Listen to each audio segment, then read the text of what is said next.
Merci, Monsieur Kilian. Merci à tous les organisateurs de m'avoir convié à ce congrès.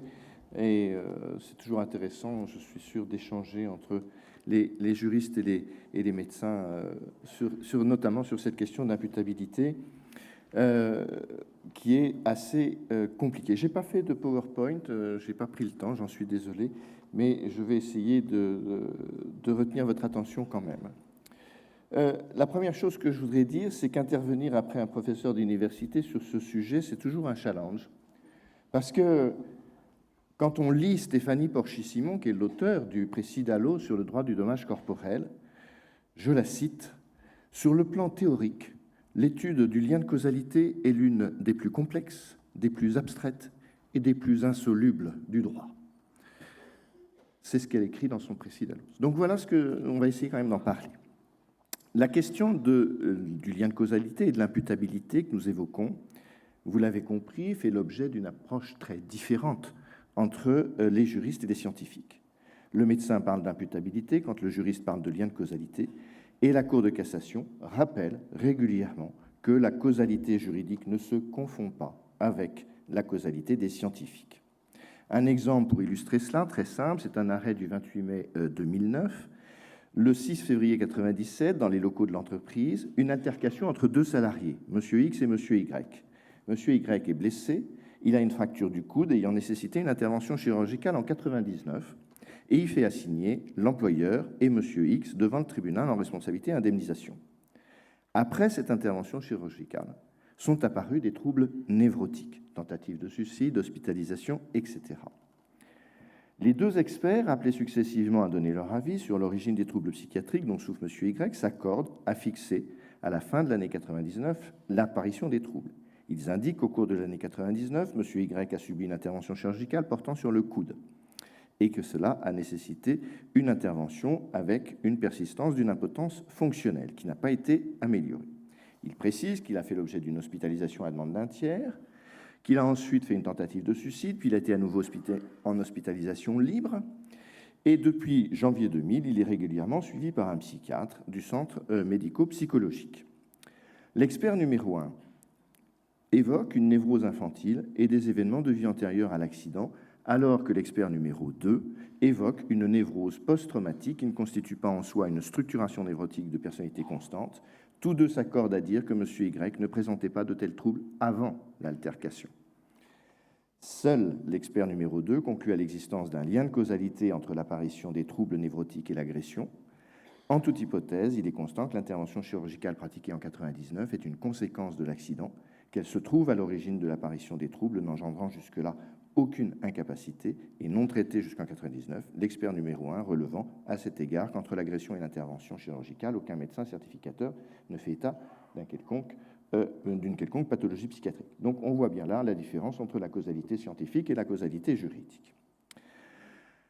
La question des critères proposés par messieurs Cordonnier et Muller en 1925 est-elle donc toujours d'actualité?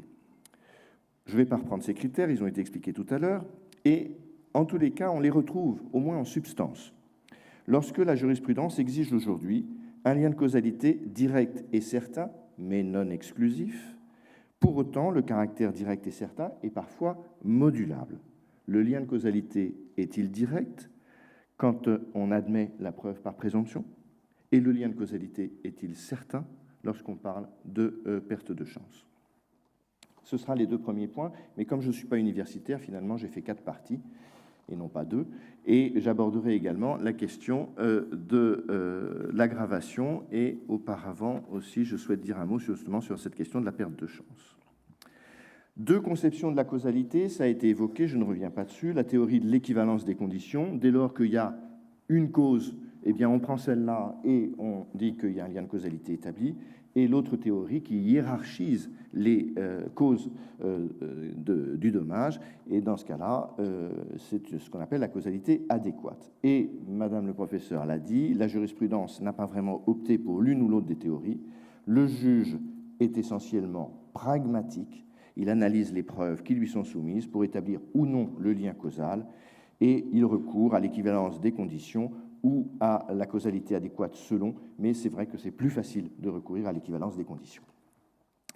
Alors, le premier principe, c'est le lien de causalité direct. L'exigence d'un lien de causalité direct, il est rappelé en matière de responsabilité contractuelle par un texte qui prévoit que, dans le cas même où l'inexécution du contrat résulte d'une faute lourde ou dolosive, le dommage et les dommages d'intérêt ne comprennent que ce qui est une suite immédiate et directe de l'inexécution. L'exigence d'un lien de causalité direct est régulièrement rappelée par la Cour de cassation et, à titre d'exemple, dans un arrêt de 2003, la Cour de cassation a refusé d'indemniser un fumeur victime d'un cancer parce que celui-ci reprochait à la CITA, qui était le fabricant du tabac, un défaut d'information sur la nocivité du tabac. L'arrêt retient que le fumeur avait pu, par d'autres moyens que l'information délivrée par la CITA, avoir connaissance des dangers du tabac, notamment parce qu'un membre de sa famille était décédé d'un cancer du fumeur, et qu'il n'avait pour autant pas interrompu sa consommation, même lorsqu'il était atteint de la maladie. Parfois, le qualificatif de suffisant est employé en parlant de lien de causalité. Donc déjà, c'est une petite modération. Par exemple, le notaire, alors ce n'est pas médical, mais c'est intéressant, le notaire tenu de prendre des mesures permettant de sauvegarder les intérêts des acquéreurs d'un fonds de commerce et qui ne fait pas mention dans son acte des données relatives au volume du chiffre d'affaires et à la rentabilité du fonds, commet une faute au sens de l'article 1382, faute qui présente un lien de causalité suffisant avec le préjudice subi par les acquéreurs. C'est un arrêt de 99. Et la jurisprudence peut également retenir des causes indirectes et même parfois fort distantes du dommage.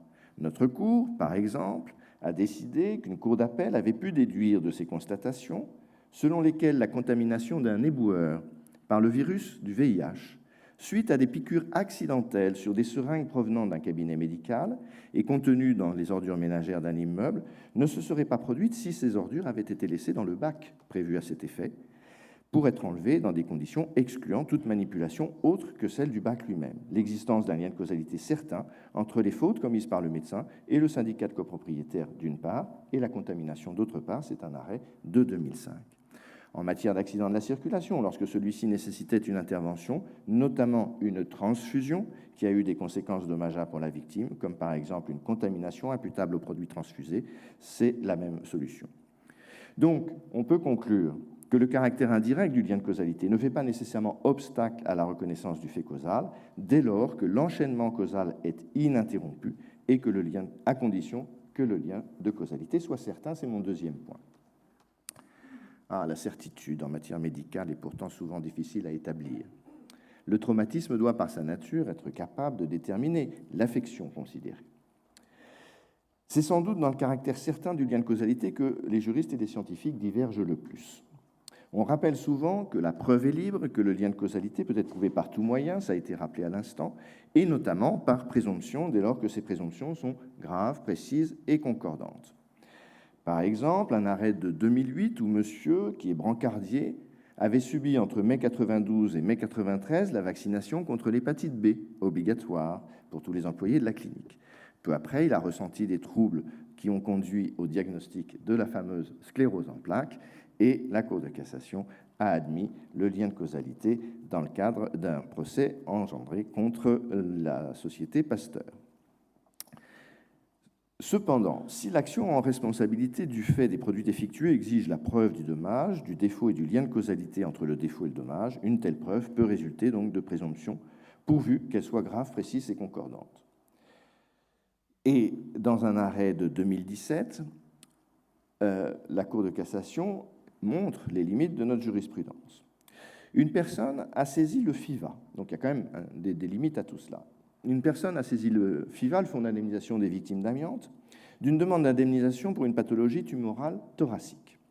Le cancer bronchopulmonaire est multifactoriel, on le sait, son étiologie renvoie principalement au tabagisme, aussi au radon, à la pollution de l'air et, bien entendu, à l'exposition à l'amiante.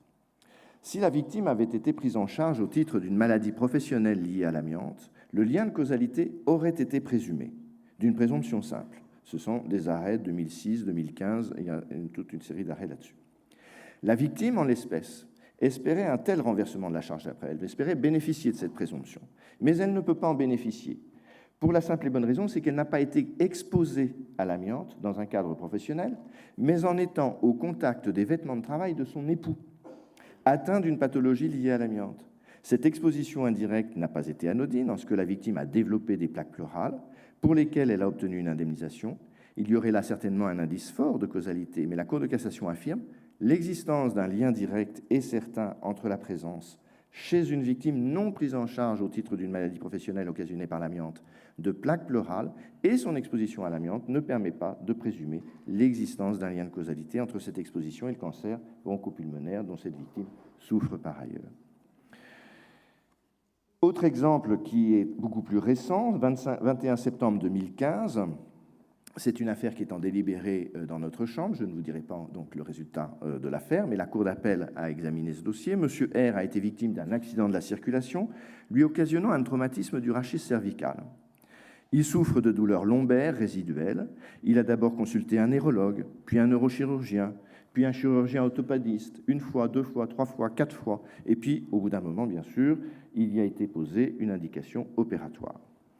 Après une première intervention, avril 1996, ayant consisté en un curetage du disque L5-S1, la survenance d'une épidurite a nécessité de pratiquer une arthrodèse lombosacrée le 15 octobre 1997.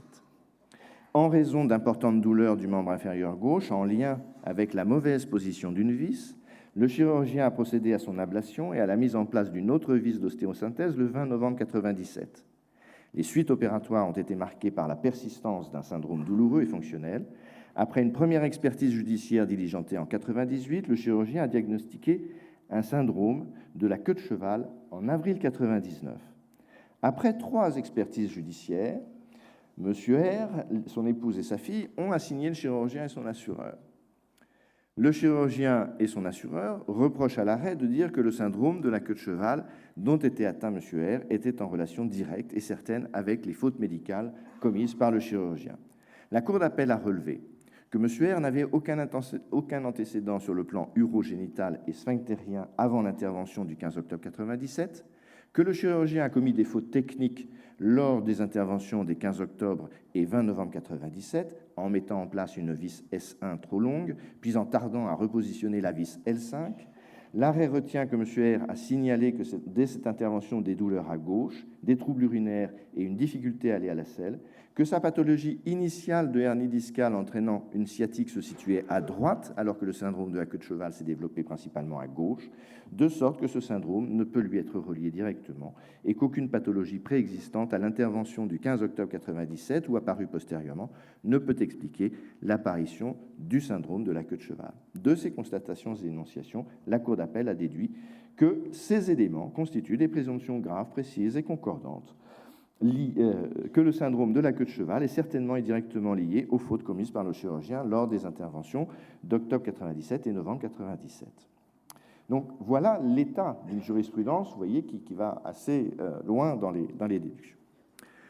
Quelques mots maintenant sur la question de la perte de chance et puis ensuite sur la question de l'aggravation. La perte de chance, notion apparue à la fin du XIXe siècle pour une perte de chance de contester, d'exercer un recours contre une décision de justice.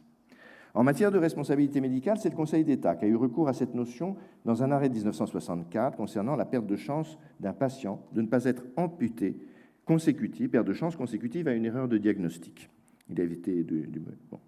La notion de perte de chance met en présence 2 éléments contradictoires, une incertitude et une certitude. L'incertitude tient au fait qu'il ne peut être certain que si la faute n'avait pas été commise, la guérison, ou au moins une amélioration de l'état du patient, aurait pu être obtenue. La certitude tient au fait que si la faute n'avait pas été commise, le malade avait des chances de guérison ou d'amélioration, que la faute l'a privé de cette chance. L'incertitude évoquée devrait alors conduire à rejeter la demande d'indemnisation du patient, nonobstant la faute établie du praticien ou de l'établissement de santé. Mais, ce faisant, on omettrait de tenir compte de la perte de chance certaine subie par le patient du fait de cette faute.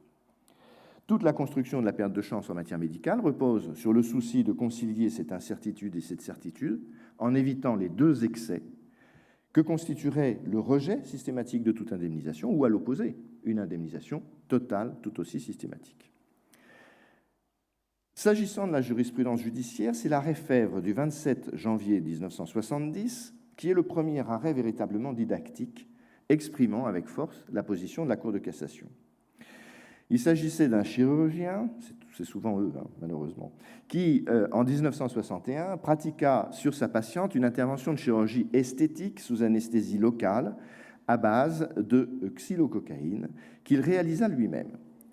C'est un produit. C'est quoi le nom? J'ai lu xylococaïne. Peu importe. À base d'un produit, on va l'appeler comme ça. L'intervention touchait à sa fin lorsque la patiente fut prise de convulsions qui provoquèrent une syncope cardiaque entraînant la mort. La Cour d'appel, statuant sur l'action des ayants droit de la défunte, avait retenu la responsabilité du chirurgien au titre de la perte de chance pour n'avoir pas fait appel à un anesthésiste à même de procéder au traitement approprié en cas d'accident convulsif dû à l'anesthésie par ce produit. À l'appui de son pourvoi, le chirurgien reprochait à la Cour d'appel d'avoir décidé que sa faute avait compromis la chance de survie de l'opéré, alors qu'il n'était pas certain que les conséquences fatales auraient pu être évitées et qu'aucune responsabilité ne pouvait être retenue en l'absence d'un lien certain de cause à effet entre la faute et le dommage. Le pourvoi est rejeté par une formule de principe, mais attendu qu'un préjudice peut être invoqué du seul fait qu'une chance existait et qu'elle a été perdue. Encore faut-il bien sûr qu'elle existe réellement, cette chance, et que la faute du praticien l'ait fait perdre. Tel n'est pas le cas, par exemple, lorsque le dommage s'avère totalement étranger à la chance perdue.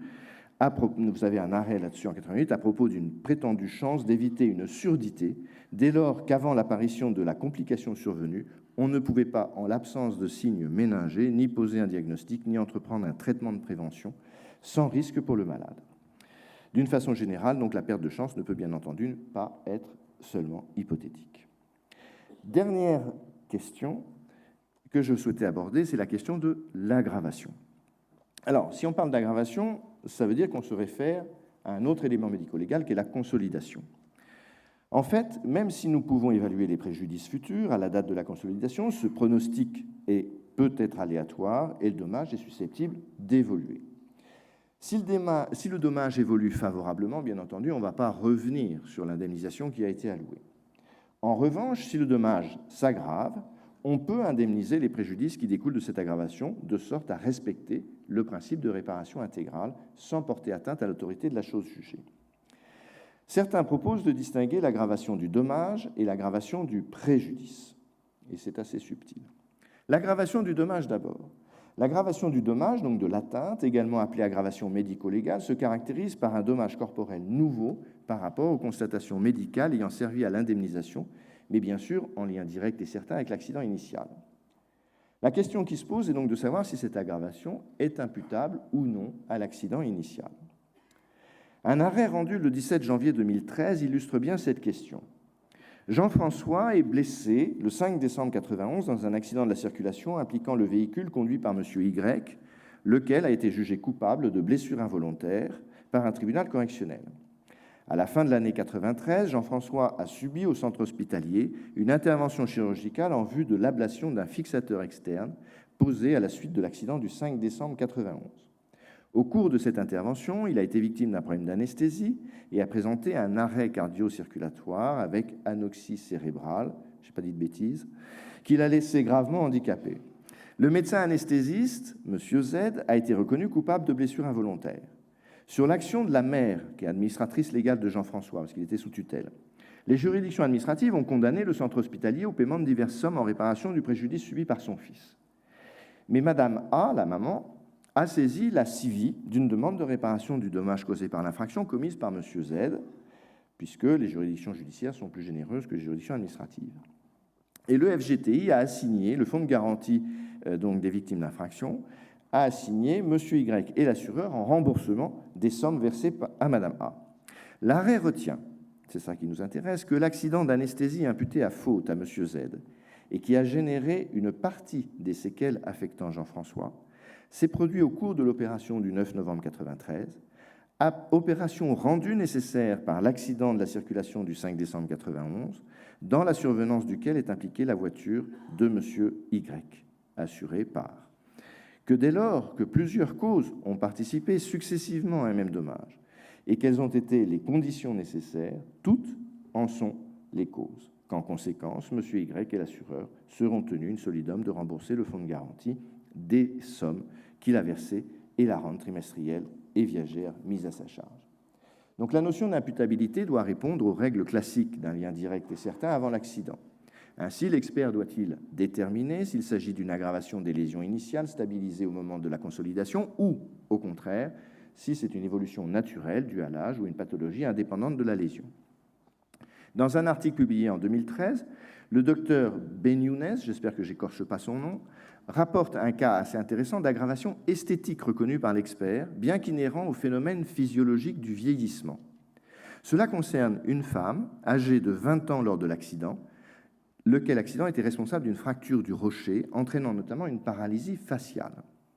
À la demande de la victime de constater une dégradation 27 ans après, l'expert rapporte dans son expertise en aggravation une paralysie faciale périphérique identique à celle décrite lors de la consolidation, mais précise que l'asymétrie faciale se trouve accentuée par la ptose faciale physiologique due au vieillissement.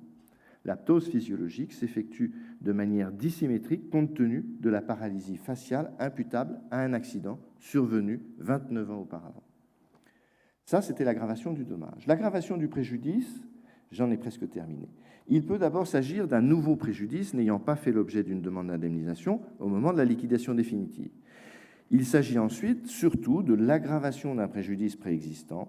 La victime devra prouver que le préjudice initial s'est intensifié. Le médecin expert devra donc reconstituer le préjudice antérieur à l'aggravation, au vu notamment d'un premier rapport d'expertise, évaluer le préjudice après consolidation de l'aggravation et ainsi déterminer l'aggravation du préjudice. Si le barème médical a changé entre les deux expertises, il appartiendra au médecin expert de procéder à des conversions pour comparer ce qui est comparable. Il conviendra donc de convertir le taux d'invalidité initialement retenu, et ce, quel que soit le barème à l'origine, selon le barème désormais appliqué pour ensuite déterminer le taux global d'invalidité, et la différence constituera ce taux d'aggravation. En conclusion, vous avez compris que les juges sont avant tout pragmatiques, je l'ai dit, notamment sur la réalité du lien de causalité. Ce lien de causalité doit être direct et certain, mais pas nécessairement exclusif, je le redis, puisque s'il y a plusieurs causes, le rattachement du dommage à l'une des causes permet de réparer intégralement le préjudice subi par la victime. Au final, je ne sais pas si tous les critères de Cordonnier et Muller sont toujours d'actualité. Certains le sont assurément. L'évolution, elle est sans doute plus dans la marge d'appréciation et la rigueur du lien de causalité. La jurisprudence, vous l'avez compris, ayant une vision de plus en plus souple sur ce lien, et ce, dans l'intérêt bien compris des victimes. Je vous remercie.